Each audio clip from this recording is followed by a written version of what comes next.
2025 ഒരു മൂന്നാം ലോകയുദ്ധം ഉണ്ടാകുവാൻ തക്കവണ്ണമുള്ള സംഭവ വികാസങ്ങൾക്കാണ് 2024 ലോകം സാക്ഷ്യം വഹിച്ചത്.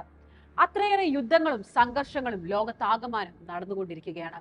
ഒരു മൂന്നാം ലോകയുദ്ധത്തിനുള്ള സാധ്യത ഉടലെടുക്കുന്ന സാഹചര്യമാണ് പശ്ചിമേഷ്യ ഉൾപ്പെടെയുള്ള രാജ്യങ്ങളിൽ നിലവിലുള്ളത്. രാജ്യങ്ങൾ തമ്മിലുള്ള യുദ്ധങ്ങൾ കൊണ്ടും ആഭ്യന്തര കലാപങ്ങൾ കൊണ്ടും കാലാവസ്ഥാ ദുരന്തങ്ങൾ കൊണ്ടുമൊക്കെ കലുഷിതമായിരുന്ന 2024 ലോകത്തെ പ്രധാനപ്പെട്ട സംഭവ വികാസങ്ങൾ എന്തൊക്കെയാണെന്ന് നമുക്കൊന്ന് നോക്കാം. 2024 ജനുവരി 1 പുതുവത്സര ദിനത്തിൽ ലോകം ഉണർന്നത് ജപ്പാനിലെ ഭൂചലന വാർത്ത കേട്ടാണ്. നോട്ടോ പെനിൻസുല ഭൂകമ്പം എന്ന് പേരിട്ട പ്രകൃതി ദുരന്തത്തിൽ 250 പേർ മരിക്കുകയും 1000-ഓളം പേർക്ക് പരിക്കേൽക്കുകയും ചെയ്തു. പിന്നീടുള്ള മാസങ്ങളിലും ലോകമെമ്പാടും പ്രകൃതി ദുരന്തങ്ങൾ നാശം വിതയ്ക്കുന്ന കാഴ്ചയാണ് നാം കണ്ടത്. മാർച്ച് ഏപ്രിൽ മാസങ്ങളിൽ അഫ്ഗാനിസ്ഥാനിലും പാകിസ്ഥാനിലുമായി അപ്രതീക്ഷിതമായ കനത്ത മഴയിലും വെള്ളപ്പൊക്കത്തിലും 1000-ഓളം പേർ മരിച്ചു. മെയ് മാസത്തിൽ ബ്രസീലിൽ രാജ്യം കണ്ട ഏറ്റവും വലിയ വെള്ളപ്പൊക്കം ഉണ്ടായപ്പോൾ വരണ്ടുണങ്ങിയ അഫ്ഗാനിസ്ഥാൻ നിരവധി മരണങ്ങൾക്ക് സാക്ഷ്യം വഹിച്ചു. ഏപ്രിലിൽ കെനിയയിലും ടാൻസാനിയയിലും ഉണ്ടായ വെള്ളപ്പൊക്കത്തിൽ 300-ഓളം പേർ മരിക്കുകയും ലക്ഷങ്ങൾ പലായനം ചെയ്യുകയും ചെയ്തു. മെയ് മാസത്തിൽ പപ്പുവ ന്യൂഗിനിയിലുണ്ടായ മണ്ണിടിച്ചിലിൽ 2000 പേരാണ് ജീവനോടെ കുഴിച്ചുമൂടപ്പെട്ടത്. 2024 പ്രകൃതി താണ്ഡവമാടിയതിന്റെ നേർദൃശ്യങ്ങൾ നമ്മളിങ്ങ് കേരളത്തിലും കണ്ടതാണ്. 2024 ലോകമെമ്പാടും തിരഞ്ഞെടുപ്പിന്റെ വർഷം കൂടിയായിരുന്നു. UK-യിൽ കൺസർവേറ്റീവ് പാർട്ടിയുടെ 14 വർഷത്തെ ഭരണം അവസാനിപ്പിച്ചുകൊണ്ട് ലേബർ പാർട്ടി അധികാരത്തിൽ വന്നു. ഋഷി സുനക് പ്രധാനമന്ത്രി പദത്തിൽ നിന്ന് ഇറങ്ങുകയും കെയർ സ്റ്റാർമർ അധികാരമേൽക്കുകയും ചെയ്തു. ഫ്രാൻസിലാകട്ടെ രാഷ്ട്രീയ നാടകങ്ങളുടെ നീണ്ട നിര തന്നെയായിരുന്നു.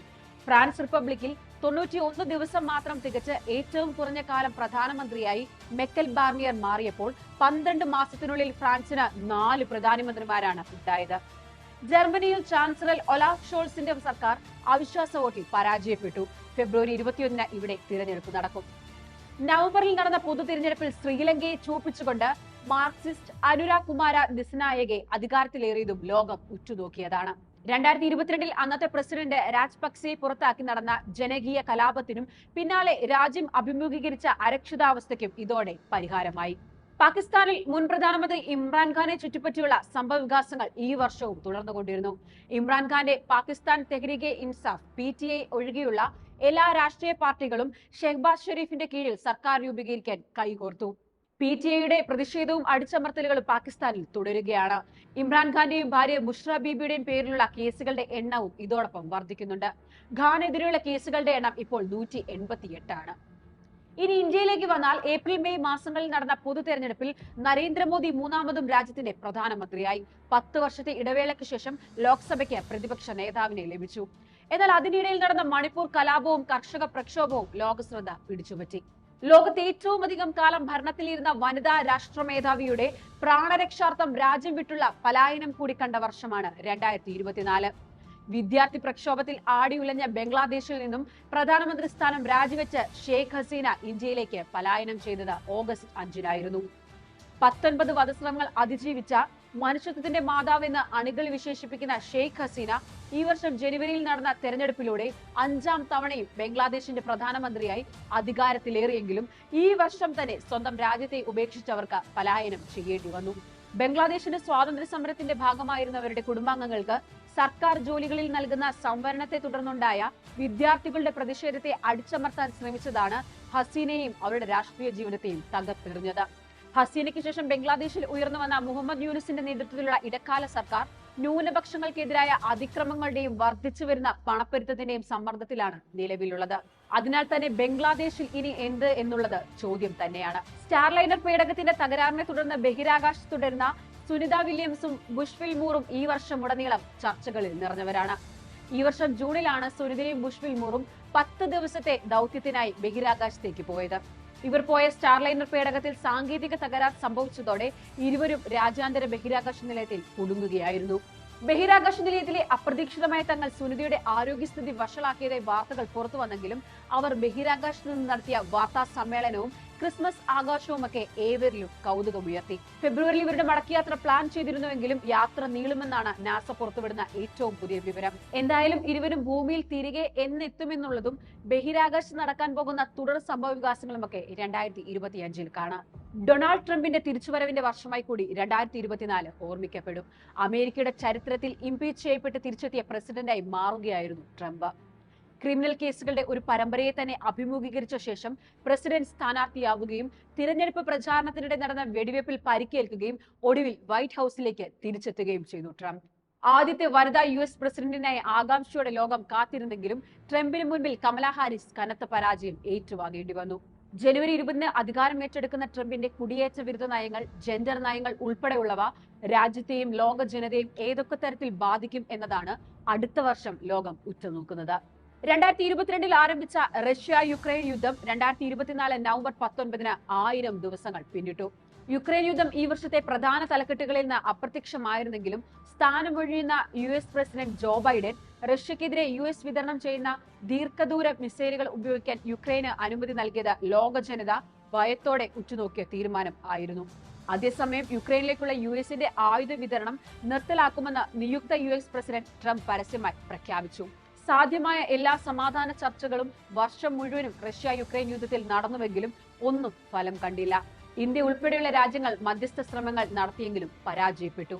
യുക്രൈൻ ശൈത്യകാലത്തിലേക്ക് കടക്കുമ്പോൾ പുതുവർഷത്തിൽ രാജ്യത്തിന്റെ വിധി എന്തായിരിക്കും എന്നുള്ളത് കാത്തിരുന്ന് കാണേണ്ടതാണ്. വർഷത്തിലുടനീളം തുടർന്നുകൊണ്ടിരുന്ന ഇസ്രയേൽ ആക്രമണങ്ങളെയാണ് ലോക ജനത 2024-ൽ ഏറ്റവും ഭയത്തോടെ നോക്കിക്കൊണ്ടിരുന്നത്. ഗാസയിൽ ആക്രമണം തുടർന്നുകൊണ്ടിരിക്കെ ഹിസ്ബുള്ളക്കെതിരെ നടത്തിയ ആക്രമണത്തിലൂടെയും ഒടുവിൽ സിറിയയിൽ നടത്തിയ വെട്ടിപ്പിടിക്കലുകളിലൂടെയും ഇസ്രയേൽ ലോകത്തെ അവരുടെ ശക്തി കാണിച്ചു. ഗാസയിൽ ദിവസേന ഡസൻ കണക്കിന് ആളുകളെ കൊന്നെടുക്കുന്നതിനിടയിലാണ് ലെബനനിലെ ഇറാൻ പിന്തുണയുള്ള തീവ്രവാദ സംഘടനയായ ഹിസ്ബുള്ളക്കെതിരെ അവർ ആക്രമണം നടത്തിയത്. ഹിസ്ബുള്ളയ്ക്ക് നേരെ പേജർ, വാക്കിടോക്കി ആക്രമണങ്ങൾ നടത്തി ഇസ്രയേൽ വിജയം കൈവരിച്ചു. സെപ്റ്റംബറിൽ ഹിസ്ബുള്ള നേതാവ് സയ്യിദ് ഹസൻ നസ്രല്ലയെ ഉന്മൂലനം ചെയ്യുകയും 2 ആഴ്ചയ്ക്കുള്ളിൽ ഹമാസ് നേതാവ് യഹ്യ സിൻവാറിനെ വധിക്കുകയും ചെയ്തു. ഇതിനിടയിൽ ലോകത്ത് വരാനിരിക്കുന്ന പട്ടിണിയെക്കുറിച്ചുള്ള ഭയവും ഗാസയിലെ കുട്ടികൾ, ദുരിതാശ്വാസ പ്രവർത്തകർ, പത്രപ്രവർത്തകർ എന്നിവരുടെ മരണവും ഐക്യരാഷ്ട്രസഭ നിരന്തരം ഉയർത്തിക്കൊണ്ടിരുന്നു. വർഷാവസാനം നടന്ന വിമത വിപ്ലവത്തിനും അസാദ് ഭരണകൂടത്തിന്റെ പതനത്തിനും പിന്നാലെ സിറിയയിൽ ആക്രമണം ശക്തമാക്കിയ ഇസ്രയേൽ സൈനിക കേന്ദ്രങ്ങൾ ഉൾപ്പെടെ ആക്രമിച്ചു. സിറിയയിൽ രൂപപ്പെട്ടു വന്ന അരക്ഷിതാവസ്ഥ മുതലെടുത്തുകൊണ്ടായിരുന്നു ഇസ്രയേൽ ആക്രമണങ്ങൾ. 54 വർഷത്തെ ക്രൂരമായ സ്വേച്ഛാധിപത്യ ഭരണത്തിന് ശേഷം അസാദ് കുടുംബം സിറിയയിൽ നിന്ന് പടിയിറങ്ങുന്നതാണ് വർഷാവസാനം ലോകം കണ്ട കാഴ്ച. ഡിസംബർ 8-ന് 14 വർഷത്തെ ആഭ്യന്തര യുദ്ധത്തിനും 5 വർഷത്തെ സ്തംഭനാവസ്ഥയ്ക്ക് ശേഷവും സിറിയയിലെ ബാഷാർ അൽ അസാദ് ഭരണകൂടം തകർന്നു വീഴുകയായിരുന്നു. വിമത ഗ്രൂപ്പായ SDS നേതൃത്വത്തിലുള്ള പ്രതിപക്ഷ പോരാളികൾ നവംബർ അവസാനം അലപ്പോയിലെ പ്രധാന നഗരം പിടിച്ചടക്കി ഒരാഴ്ചയ്ക്ക് ശേഷമാണ് ഭരണകൂടം തകർന്നത്. വിമതർ രാജ്യം പിടിച്ചടക്കുന്നതിന് മുൻപ് ആസാദ് രാജ്യം വിട്ട് റഷ്യയിൽ അഭയം പ്രാപിച്ചു.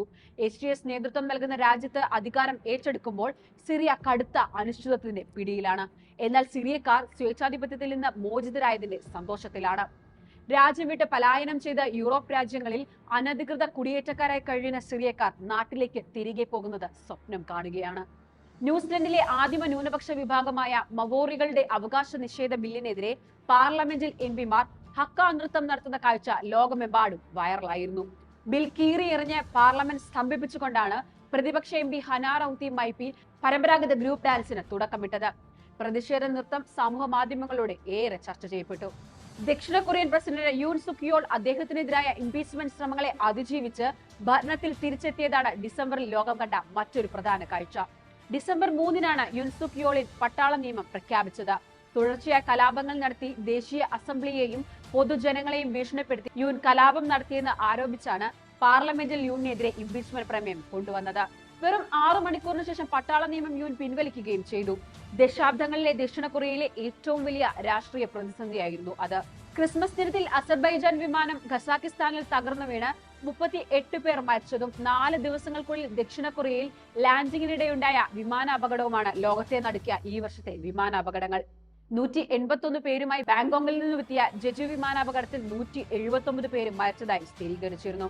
യുദ്ധത്തിലും പ്രകൃതി ദുരന്തങ്ങളിലും തകർന്നടിഞ്ഞ രാജ്യങ്ങൾക്കും എല്ലാം നഷ്ടമായ പിഞ്ചു കുഞ്ഞുങ്ങളടക്കമുള്ള ലോക ജനതയ്ക്കും പുതുജീവിതം കെട്ടിപ്പടുക്കാൻ കഴിയുന്ന തരത്തിലുള്ള ഒരു പുതുവർഷമായി 2025 മാറട്ടെ എന്ന് ആശംസിച്ചുകൊണ്ട് നിർത്തുന്നു.